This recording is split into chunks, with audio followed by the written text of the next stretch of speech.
Hello guys, আসসালামু আলাইকুম। আমি সজীব আহমেদ। আজকে আমি আপনাদেরকে দেখাবো কিভাবে আপনি খুব সহজেই আপনার আগে দেখা রিলসগুলো খুঁজে পাবেন।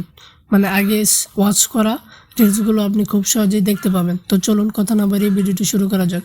আমি আমার ইনস্টাগ্রাম অ্যাপসটি ওপেন করতেছি।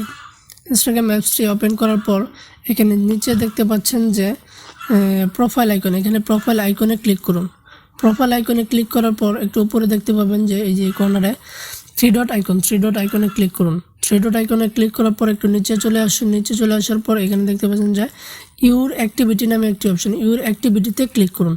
ইউর অ্যাক্টিভিটিতে ক্লিক করার পর এখানে কিছু অপশন দেখতে পাবেন, যেমন likes, comments, tag, sticker, response, reviews. এইগুলো আপনি যেই রিলসে আপনি লাইক করেছেন সেই সব রিলসগুলো এখানে দেখতে পাবেন। যেই সব রিলসে আপনি কমেন্ট করেছেন সেই রিলসগুলো এখানে দেখতে পাবেন। এবং ট্যাগ অপশানে যেই রিলসে আপনি ট্যাগ করেছেন সেই রিলসগুলো এখানে দেখতে পাবেন। তো চলুন দেখা যাক আমি কোন কোন রিলসগুলোতে আমি লাইক করেছি।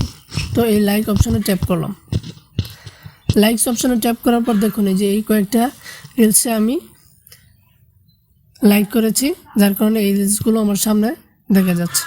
তো আজকে এই পর্যন্তই, ধন্যবাদ।